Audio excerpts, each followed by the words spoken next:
Coucou, j'espère que vous allez bien. Voilà, ça va. Moi, par la grâce de Dieu, ça va. Et, je suis un peu fatiguée, mais je vais quand même faire une vidéo. Voilà, donc, ne faites pas attention si vous ne me voyez pas. C'est ce que je vais dire qui est important. Je vais faire la vidéo sur ce qui s'est passé. Voilà, sur Tina Glamour. Lady Glams, comme elle s'appelle maintenant.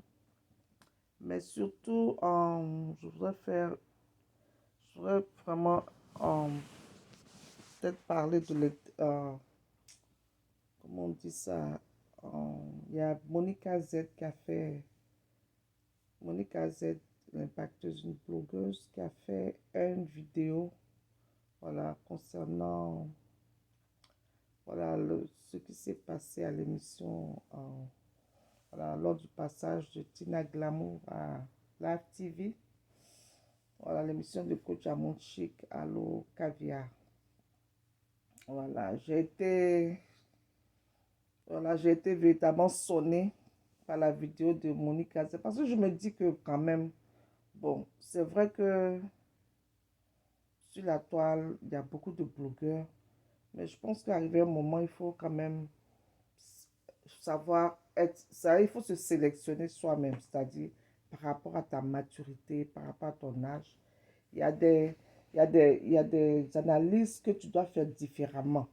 Voilà, tu peux pas faire tu ne peux pas analyser voilà, certaines situations comme peut-être une jeune blogueuse qui vient là et qui ne connaît pas la vie. Voilà, parce que en toute chose, je pense que il y a quelqu'un qui a dit un jour que voilà l'expérience, voilà l'expérience, la somme de nos expériences doit nous être à même de nous, voilà, de faire de nous un peu des coachs, voilà des gens qui lorsqu'ils parlent, c'est pour édifier, c'est pour conseiller, voilà, par rapport aux expériences qu'on a. Donc, et ça aussi, c'est ça qui est avec l'âge. Donc, je veux dire, l'analyse qu'elle a faite, Monica Z, de la, du passage de Lady Glamour, est vraiment, c'est une véritable honte. Voilà. C'est une véritable honte. Et puis, c'est une analyse inutile. C'est comme une petite fille, une blogueuse de 22 ans qui parlait. Non, parce que les jeunes de maintenant, c'est vrai, ils parlent de Lady Glamour, ils parlent de de Tina, mais nous, eux, ils ne l'ont pas connue. Ils ne l'ont pas connue avant. Voilà. Il y a beaucoup sur la toile, peut-être c'est des jeunes qui ont 25, peut-être 30 ans qui sont beaucoup actifs. Voilà, mais eux, ils ne l'ont pas connu. Ils ne l'ont pas connu avant, donc et forcément, ils vont avoir une autre analyse, un autre point de vue. Quelle Monica Z qui a connu Tina? Voilà. C'est-à-dire, Tina fait partie, c'est-à-dire, il y a des personnes, c'est-à-dire qu'on réfléchit, c'est-à-dire, quand on a fini de tout analyser, on se dit, pourquoi ne pas les prendre comme, comme elles sont? C'est-à-dire, pourquoi ne pas la prendre comme elle est? Et surtout, nous qui avons connu Tina, c'est nous qui devons faire comprendre à la jeunesse, aux jeunes, que c'est une mère et elle est comme elle est. Il y a ce genre de mère, il y a ce genre de belle-mère. Mais je veux dire, c'est pas comme si elle était capable de donner la mort à quelqu'un. Mais elle a son comportement, elle a ce petit truc, elle est comme ça. Tina fait partie de ce genre de personne, c'est-à-dire, tu as l'impression qu'elle est là, qu'elle te pourrit la vie, mais le jour où elle n'est plus là, ce sont les pleurs. On a déjà vécu une mauvaise expérience avec son fils. Et ça, c'est quelque chose de concret. On a vu, on entend parler de Tina comme une mère, une belle-mère, une mère toxique. On a vu qu'on a parlé d'Arafat comme un enfant toxique, un jeune toxique. Et après, jusqu'à aujourd'hui, on voit comment les gens pleurent. Parce que le vide qu'il a créé là, jusqu'à présent, personne ne peut le remplacer. Pourquoi attendre forcément quand la personne n'est plus là pour pouvoir la regretter, pouvoir pleurer? Moi, je n'ai pas dit que j'apprécie tout ce qu'elle fait ou bien les attitudes qu'elle a envers sa belle-fille. Mais quand deux personnes sont en palabre, je veux dire, on ne peut pas jeter tous les torts sur une seule personne. C'est pas possible. C'est un manque de bonne foi. Quand deux personnes sont en palabre, les torts sont partagés. Les torts sont partagés. Voilà. On ne peut pas aujourd'hui tout mettre sur Tina au point de la jeter comme ça, la vindicte populaire. Nous qui avons connu Tina, c'est nous qui devons faire comprendre qui elle est véritablement. Elle a toujours été comme ça. Et c'est-à-dire, arrivé à un certain moment de la vie, c'est-à-dire, quand, arrivé à un certain moment, tu te rends compte que les parents eux-mêmes, là, ont leurs propres blessures aussi. Les parents eux-mêmes ont leurs propres blessures que souvent, qu'ils n'ont pas pu, ils n'ont pas pu guérir de ces blessures à cause peut-être des mentalités. C'est-à-dire que ce sont des personnes, peut-être à cause de l'époque, sont des gens à qui on ne prêtait pas véritablement attention. Voilà, en ce qui concerne, voilà, peut-être les comportements, on ne cherchait pas à comprendre pourquoi la personne se comporte comme ça. Voilà. Les parents même ont leurs blessures. Les enfants doivent comprendre ça. Et forcément, si la personne est blessée et qu'elle n'est pas guérie, qu'est-ce qu'elle peut donner de bon? C'est ça. Mais Tina, ça dit que, on va dire peut-être qu'il y a il y a des femmes comme Tina, mais elle est célèbre, elle est au centre de notre vie. À partir du moment où elle est au centre de notre vie et qu'on la connaît, voilà, c'est comme si on vit avec elle. C'est-à-dire, quand c'est comme ça, il y a une autre attitude qu'il faut avoir envers elle pour ne pas, je veux dire, pour lui permettre de vivre toujours. Parce que le comportement qu'elle a, c'est vrai, c'est un comportement qui n'est pas très noble. Voilà. Mais à force de taper sur elle, et si on a un autre résultat, un matin, qu'est-ce qui va se passer? On va rester là à pleurer. On va parler d'elle au passé. On va se dire, on aurait dû faire ça, on aurait dû faire ça. Et c'est quand la personne n'est plus là, on voit maintenant à quel point la personne avait besoin d'aide. Mais au lieu d'aider la personne, on était là à critiquer. Si on ne peut pas aider, on peut ne pas aider. Si on n'a pas envie d'aider, mais on peut ne pas critiquer. Parce que quand tu critiques la personne, tu l'enfonces. Quand une femme vous dit qu'elle a perdu ses deux enfants et que des fois elle se réveille la nuit et elle pleure jusqu'à... Elle n'a plus de force. Et, et, et Monica Z qui va jusqu'à comparer, c'est-à-dire elle fait une balance. Comment on peut faire une balance concernant la perte d'un enfant? Oui, si elle a perdu un seul enfant, il y en a qui ont perdu deux, il y en a qui ont perdu trois, c'est pas la même chose. Il y en a qui ont perdu un, deux en même temps. Non! La douleur de la mort d'un enfant, c'est la douleur. Il n'y a pas de douleur. Il y a des femmes qui ont perdu un seul enfant, mais elles n'ont pas pu réussir à surpasser ça malgré tout l'apport des parents et tout. Et puis un matin, elles sont parties. Il y en a plein comme ça. Il y a des femmes qui ont perdu deux, trois enfants et puis elles résistent. Chacun a sa personnalité, chacun a ses émotions, chacun a sa fragilité. On ne peut pas parler d'une femme qui a perdu ses deux enfants en moins de 2 ans. Une femme qu'on connaît, qui est au centre de nos vies. Et on ne peut pas parler de ça avec autant de désinvolture.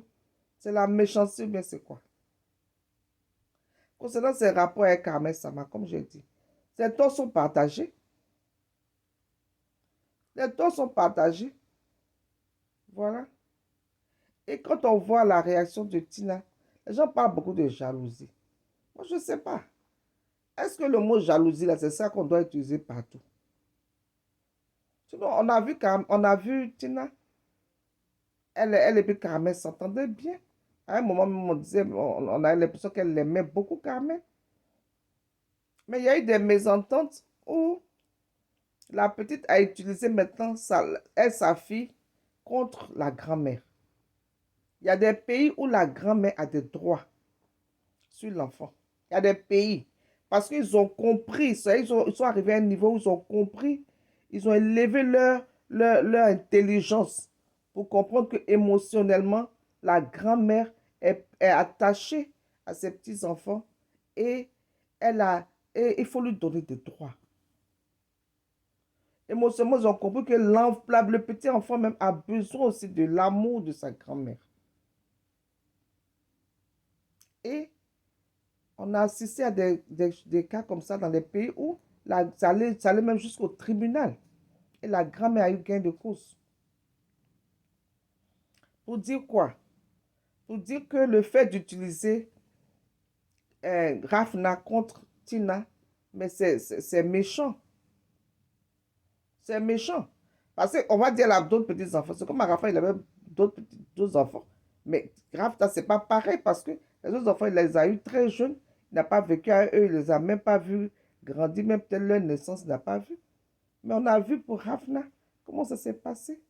Lui donner le biberon, c'est le seul enfant dont il s'est véritablement occupé.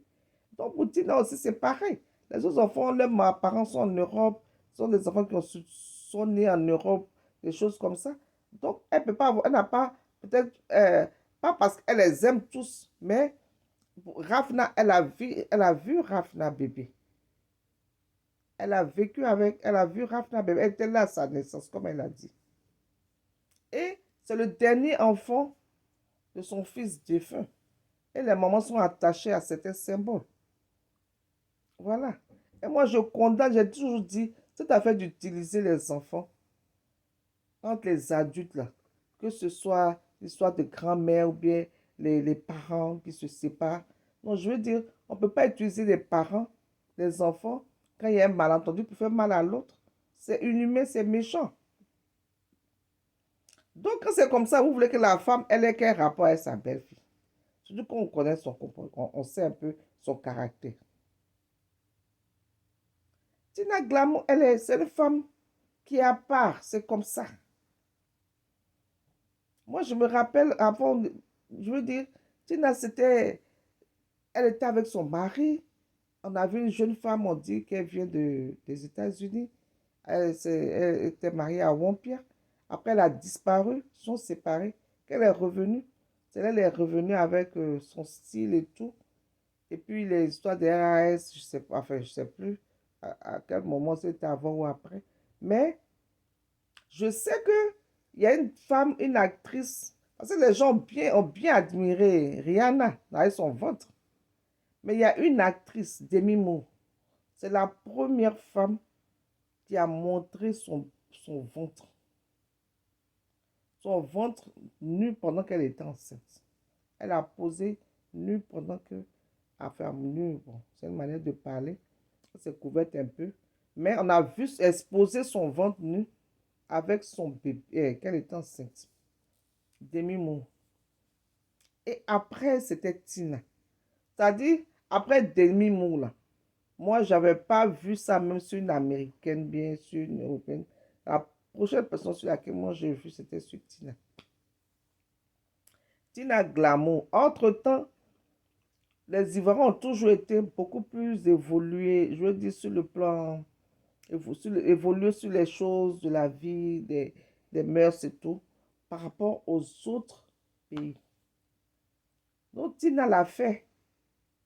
Et moi, je mets ma main à couper qu'elle est la seule, elle était la seule, la première femme africaine à l'avoir fait. Mais il fallait y penser, il fallait oser. C'est dans son caractère. Quand tu vois ça, c'était la grossesse de bébé Carla. Quand tu vois ça, quand tu revois les images d'avant, tu te dis, on la prend comme elle est. Parce que tous les actes qu'elle pose, c'est pas des actes que le commun des mortels pose. Il y a des gens comme ça. Pourquoi ne pas carrément, simplement la prendre comme elle est? Pourquoi simplement ne pas l'aimer comme elle est? On dit elle a été méchante avec Carmen, elle a insulté les parents de Carmen. Elle a insulté les parents de Carmen, c'est une mauvaise chose, mais c'est arrivé. Et puis c'est tout, on laisse tomber. Voilà. Nous-mêmes, nos propres parents même, quand ils sont fâchés, mais ils t'insultent même plus que s'ils insultaient ton parent qu'on insultait. Et après, tu laisses passer sur tes parents. Elle a insulté les parents de Carmen, c'est pas bien, mais c'est arrivé. Donc, elle laisse tomber. C'est tout. Elle laisse tomber et puis elle va vers sa belle-mère, qui est comme une maman pour elle. Parce que l'enfant, on fait l'enfant à deux.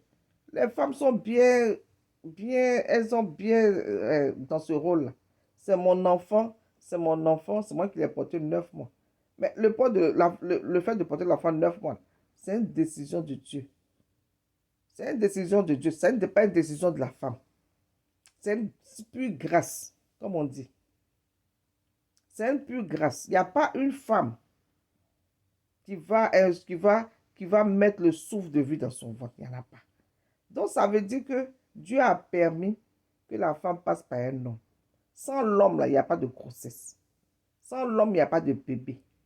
Donc, quand tu fais un enfant, surtout quand le père ne vit plus, c'est pas comme si le père t'a abandonné, il a fait, voilà, le père, il y a eu une circonstance malheureuse et il est décédé. Mais le père a ses enfants, il a ses parents. Est-ce que l'enfant, c'est une seule famille? C'est une famille qui a rejeté l'enfant ou quoi? L'enfant ne peut pas être simplement pour les parents de Carmen. C'est-à-dire, à travers ça même là, à travers même leur image, leur sujet, c'est un problème qui touche beaucoup de familles. Les enfants appartiennent à deux familles. Donc, tu vas prendre l'enfant en otage contre la famille d'une femme qui a perdu son fils, ça ne peut pas marcher. Parce que les femmes, elles sont en train de critiquer beaucoup, mais aucune femme ne va accepter ça. Aucune femme ne va accepter que ton fils soit décédé et que ta belle-fille, les belles-filles, les belles-mères ont toujours des incompréhensions. Ça, c'est comme ça. Il y a des femmes qui vont venir raconter leurs relations exceptionnelles. C'est tant mieux pour elles. C'est pour ça qu'on dit toujours l'histoire des belles-mères. Et ça fait des thèmes. C'est un sujet, belle-mère, belle-fille, c'est un sujet qui est vieux comme le monde. Ce n'est pas nouveau et ça ne va pas finir maintenant. Donc, tu vas te baser sur un malentendu que vous avez eu, sur une maladresse que la belle-mère aurait eu envers toi, pour pouvoir prendre l'enfant en otage et le couper de sa famille, alors que la mère vit et son fils est décédé. Quelle femme qui va accepter ça? Monica Z, même si elle va accepter. Elle va dire non, si c'était moi, je ne vais pas faire parler comme ça à ma belle-mère, à ma belle-fille, j'ai fait ci, fait ça. Est-ce que toi, si tu es dans la situation, tu sais comment tu allais agir? Tu connais le caractère de Carmen. Alors, moi, je ne suis pas en train de forcément dénigrer la petite, mais je veux dire, au-delà de tout ça, il faut savoir raison garder. Un enfant est fait à partir de deux familles. Tu ne peux pas prendre Rafna et puis tu as fait croire à Rafna que c'est toi ta mère qui est sa grand-mère. C'est pas possible. Alors qu'elle a deux grand-mères. Elle a même une arrière-grand-mère. C'est une grâce pour Rafna d'avoir une arrière-grand-mère. C'est une grâce. Rafna même, c'est elle-même qui est heureuse. C'est elle qui devait profiter même de sa grand-mère et de son arrière-grand-mère pendant qu'elle vit. Parce que la vie, là, on vit tout sur un fil. Elle a bloqué, tout le monde a bloqué la grand-mère, ceux qui est parti pleurer. Et la grand-mère qui a été même à l'origine du fait qu'elle soit restée avec Arafat jusqu'à présent. Parce que quand elle partait appeler la grand-mère grondait Arafat. Pour dire, donc toi, tu as passé ton temps à faire des enfants comme ça, tu n'as pas pitié de moi. Tu n'es pas arrêté maintenant. Tu es un grand monsieur. Regarde ton statut de star. Il faut te prendre au sérieux. Voilà la chose qui s'est mariée, Serge Benoît. Voilà ton arrière chez nous, qui a une femme. Voilà la chose, tu te tes amis. Toi, tu vas rester comme ça. Cette fille-là encore là, tu vas la chasser, tu dis que tu vas aller prendre qui encore? C'est comme ça qu'elle parlait à Rafat jusqu'à ce que... Et puis le gars revient à la raison. Et puis maintenant, les deux se raccommodent quand ils étaient en parlant. C'est comme ça que ça s'est passé. Maintenant, aujourd'hui, tu as bloqué même la grand-mère pour priver Rafna de l'arrière-grand-mère, quand même. C'est vous-même qui dites que même quand on tue quelqu'un, on laisse tomber. Tu n'as fait quoi de grave jusqu'à Rafna Rafna ne peut pas profiter de son arrière-grand-mère. C'est une grâce qu'elle a. Mais Carmen l'empêche de bénéficier de cette grâce. C'est pas donné. Normalement, Rafna, là, elle devait faire photo, Rafna, Carmen, Tina, avec l'arrière-grand-mère. Comme ça, Rafna, demain, là, va dire, voilà mon arrière-grand-mère. S'il faut, elle ne faut pas ça, là. Rester sur les histoires d'humeur, de non, je suis gonflé ou bien je n'ai pas envie de choses. Jusqu'à demain, je touche du bois si quelque chose arrive à la vie. Rafna garde quoi comme souvenir de son arrière-grand-mère. C'est ça qui est concret. Sinon, tout le reste, là, c'est des émotions. Et puis, nous, là, c'est ce genre de conseil qu'on doit donner à Carmen. C'est ce genre de conseil, nous, les mamans, là, c'est ce genre de conseil qu'on doit donner à Carmen. On ne peut pas dire, oui, tu es choses, et puis oui, Carmen a le droit de faire. Ce n'est pas de ça qu'il s'agit. Le problème dont on doit parler, là, toi, Monica Z, à ton âge, là où tu es, là, ce que tu représentes sur la toi, tu es comme une maman.